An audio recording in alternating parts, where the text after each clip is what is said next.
আমরা রাস্তা ছাড়তে যাচ্ছি, পুরো ঘেমে গেছি, প্রচণ্ড গরম রে। হ্যাঁ শুরু হয়েছে। হুম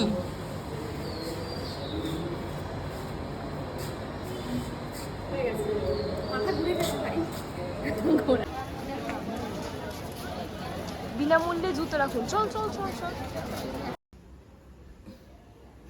পুরো খাটটা জুড়ে এই অবস্থা চলছে, পুরো খাট জুড়ে।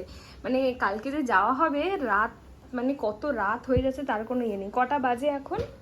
কটা বাজে বল? 10টা 40, মানে 11:15 বাজে যায়, তাও আমাদের এগুলো কিচ্ছু গুছানো নেই। এখানে তো শ্রেয়সী পুরো পাগল হয়ে গেছে গান শুনে, বলছে মায়াপুর যাবো মায়াপুর যাবো, এই গান শুনি ওই গান শুনি, কি অবস্থা। এই যে শ্রেয়সী মোটা দাঁড়িয়ে রয়েছে ট্রেনের অপেক্ষায়। জয় শ্রীকৃষ্ণ, রাধে রাধে। নমস্কার, Promita the simple girl YouTube চ্যানেলে তোমাদের সবাইকে অনেক অনেক স্বাগত জানাই। আগের ছোট ছোট শর্টসে তো তোমরা দেখেইছিলে আমরা মায়াপুর গেছিলাম শ্রীকৃষ্ণ রাধারানীকে দর্শন করতে, আর আজকে সেই বড় ভ্লগ নিয়ে আমি চলে এসেছি। হাতে একদিন ছুটি পেয়ে গেছি, ব্যাস ভাবলাম চলো মায়াপুর থেকে ঘুরে আসা যাক। জাস্ট 2 দিন আগে আমাদের সবকিছু ঠিক হয়েছে, কোথায় থাকবো কি করব এভরিথিং। তবে হ্যাঁ, শ্রীকৃষ্ণ রাধারানী আমাদেরকে টেনেছিল বলেই হয়তো একদিনের মধ্যে যাকে ফোন করেছি, যখন ফোন করেছি সঙ্গে সঙ্গে পেয়ে গেছি, সঙ্গে সঙ্গে হোটেল বুক হয়ে গেছে, এভরিথিং সবকিছু সঙ্গে সঙ্গে হয়ে গেছে, তাই জন্যই হয়তো হয়েছে। ডেসক্রিপশনে কিন্তু আমি সমস্ত ডিটেলস দেওয়া রয়েছে, কোথায় থেকেছি কি খেয়েছি সমস্ত কিছু তোমরা কিন্তু ডেসক্রিপশন অবশ্যই চেক করো। মায়াপুরের উদ্দেশ্যে কিন্তু আমরা শিয়ালদা থেকে 6টা 10-এর কৃষ্ণনগর সিটি লোকাল ধরে আমরা কৃষ্ণনগর নেমে গেছি। বাট উফ মাই গড, কি ভিড়টাই না ছিল, এত ভিড় বাপরে বাপ। আগের 2টো ট্রেন ক্যান্সেল করার জন্য তো সব থেকে বেশি ভিড় হয়েছে। তো নেমেই দেখছি এরকমভাবে কচুরি বিক্রি হচ্ছে, তো খিদেও পেয়ে গেছিলো সকালবেলা, সেই একটু চা বিস্কুট খাওয়া, তাই কচুরি দিয়ে ব্রেকফাস্ট কমপ্লিট করে কিন্তু আমরা টোটো করে চলে গেছিলাম ঘাটের উদ্দেশ্যে। কিন্তু এখানে একটা তোমাদেরকে ইনফরমেশন দিয়ে রাখি, যখন তোমরা টোটোতে উঠবে তখন কিন্তু অবশ্যই বলে নেবে যে তোমরা মায়াপুরের ঘাটে যাবে, কারণ এখানে মায়াপুরের ঘাট আর নবদ্বীপ যাওয়ার ঘাট কিন্তু দুটোই কিন্তু আলাদা আলাদা। আমাদের দুজনের কিন্তু টোটো ভাড়া 50-50-100 টাকা গেছে। তোমরা কিন্তু একটু দরদাম করতে পারো, আমরা দরদাম করেও কমাতে পারিনি, যাই হোক। আর যদি তোমরা অটো করে যাও তাহলে হয়তো 30 টাকা বা 40 টাকা এরকম পড়বে। এই যে দেখো লেখাও রয়েছে মায়াপুর যাইবে, আর এই ছোট গলিটা দিয়েই কিন্তু আমাদের ঘাটে যাওয়ার রাস্তা। জানি না কেন সেদিনকে এত ভিড় ছিল, নাকি সেদিনকে শুনছিলাম সবার মুখে যে গঙ্গা পুজো, তাই জন্য নাকি খুব ভিড়। আগেরবারে মৌসুমী গেছিলাম, হোলি ছিল, সেই সময় প্রচন্ড ভিড়, এই সময় গঙ্গা পুজো। ভাই আমরা যেখানে যাই সেখানেই এত কেন ভিড় থাকে বুঝতে পারি না। আচ্ছা তোমরাই বলো, আজকালকার দিনে 3 টাকা দিয়ে কিছু পাওয়া যায়? একটা লজেন্স কিনতে গেলেও মিনিমাম হচ্ছে 5 টাকা, সেখানে 3 টাকা দিয়ে এই পার থেকে ওপারে যে নদী আমাদের ক্রস করে দিচ্ছে বোটে, এটাই তো অনেক বড় ব্যাপার, তাই নয় কি? ব্যাস কাকু এখানে ভট ভট করে এভাবে ইঞ্জিন চালিয়ে দিল, ব্যাস চললো আমাদের নৌকো নদীর মধ্য দিয়ে। আমি ক্যামেরা বন্দি কতটা করতে পেরেছি জানি না, তবে দূরে অনেকটাই দূরে ছিল, সেটা আমি চোখে দেখতে পাচ্ছিলাম, কিন্তু ফোনের লেন্সে হয়তো ধরতে পারি। নদীর মাঝে জলের দুটো কালার কিন্তু আলাদা। এখানে বলে যে দুটো নদী যেন একসাথে মিল হয়ে এভাবে এসেছে। ঋষিকেশে যেরকম ভাগীরথী আর অলকানন্দা নদী যেমন একসাথে মিলে যেমন গঙ্গাকে সৃষ্টি করেছে, ঠিক দূর থেকে কিন্তু সেরকমই মনে হচ্ছিল। তবে এখানে একটা প্রশ্ন জিজ্ঞাসা করি, কার কার সমুদ্র পছন্দ আর কার কার পাহাড় পছন্দ, কমেন্ট করে কিন্তু আমাকে। দেখো তোমাদের সাথে কথা বলতে বলতে গল্প করতে করতে কিন্তু আমরা পৌঁছেও গেলাম এই পারে, আর তারপরে কিন্তু টোটো ধরে আমরা একদম সোজা হোটেলের সামনেই নেমেছিলাম। আমি কিন্তু ডেসক্রিপশনে বিভিন্ন হোটেলের ফোন নাম্বার, বিভিন্ন ভবনের মানে ইস্কনের ভবনের কিন্তু ফোন নাম্বার সমস্ত কিন্তু ইন ডিটেলস আমি সেখানে দিয়ে রেখেছি। দেখো চলে এসেছি আমরা আমাদের হোটেলে। আমরা ছিলাম হচ্ছে জাহ্নবী তীর্থ হোটেলে, একদম মায়াপুরের একদম মেন মন্দির থেকে হেঁটে হয়তো 2 থেকে 3 মিনিট লাগছে।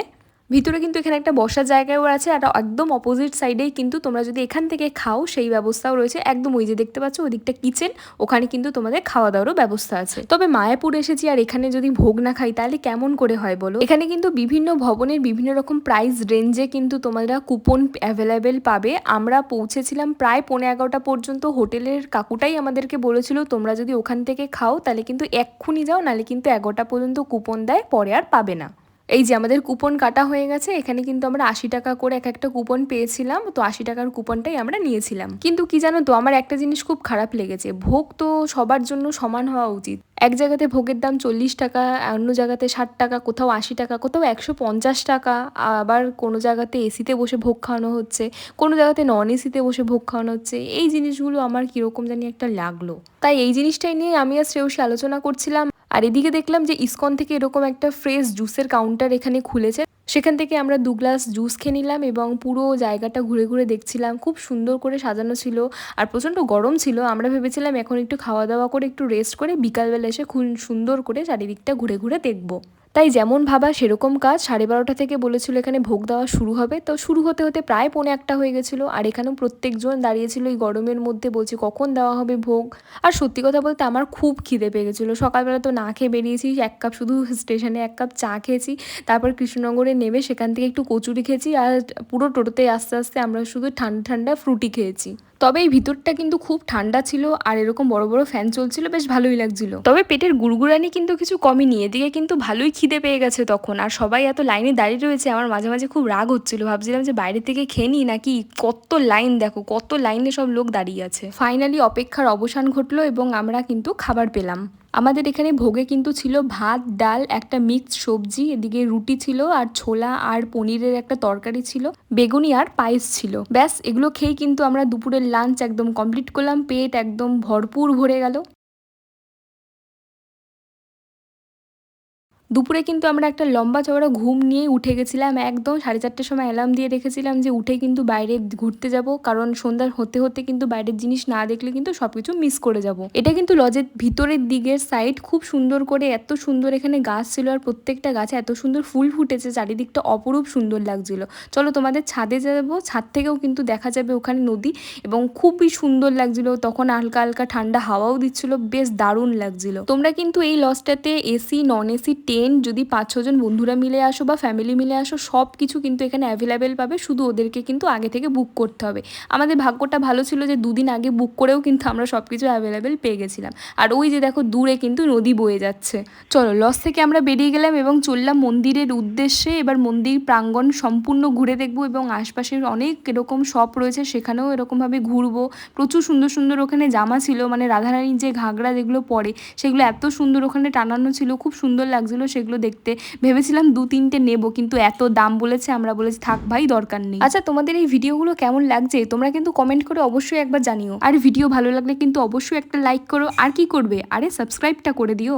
আর তোমরা যারা নতুন আসছো তারা কিন্তু সম্পূর্ণ ভিডিওটা দেখো, তার কারণ অনেক ছোট ছোট নতুন নতুন ইনফরমেশন কিন্তু আমি এই ভিডিওর মাধ্যমে তোমাদেরকে দিয়ে দিচ্ছি। তোমরা কিন্তু আসলে এই সমস্ত টিপসগুলো অবশ্যই অ্যাপ্লাই করো। চলো হাঁটতে হাঁটতে আমরা মন্দিরের মধ্যে প্রবেশ করলাম। তবে এখানে আমাদের সাথে একটা কাণ্ড ঘটে গেছে, সেটা হচ্ছে একটা কাকিমা ছুটতে এসে এমনভাবে তিলকটা পরিয়ে দিল, আমরা যে একটু বলবো যে না দাঁড়ান কিছু বা কিছু বলার আগেই তিলক পরিয়ে দিল আর বললো যে এবার আমাদেরকে টাকা দাও। কি অদ্ভুত, আমরা মানে বুঝতেই পারিনি কিভাবে কখন কি হয়ে গেল।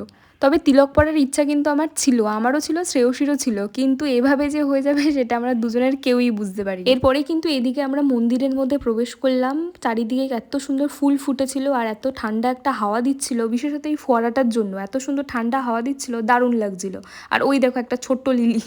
কিন্তু এটাই আমাদের শেষ ভিডিও, এরপরে কিন্তু আমরা আর ভিতরের কোনো ভিডিও করতে পারিনি, তার কারণ এখানে যে কোনো মন্দিরে ঢুকলেই কিন্তু তোমাদের ফোন কিন্তু এদেরকে এখানে জমা করতে হবে। ফোন বা ক্যামেরা যাই আনো তোমাকে কিন্তু এখানে জমা করতে হবে।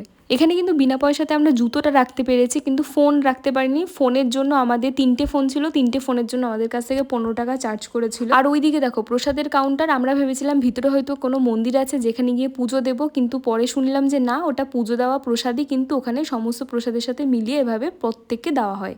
ভিতরেতে ফোন অ্যালাউ ছিল না, কিন্তু ভিতরের দৃশ্যগুলো খুব সুন্দর, খুবই ভালো লেগেছে। ভিতরের জায়গাগুলো, দুটো মন্দির কিন্তু আলাদা, যেটা পুরাতন মন্দির সেই মন্দির থেকে এই মন্দিরটা কিন্তু অনেকটা দূরে। আর পুরো জায়গাটাই কিন্তু আমরা খালি পায়ে পুরো হেঁটে হেঁটে সম্পূর্ণ জিনিসটা দেখেছি। দুটো মন্দিরই ঘোরার পরে আমরা ফাইনালি আমাদের ফোন হাতে পেয়েছি।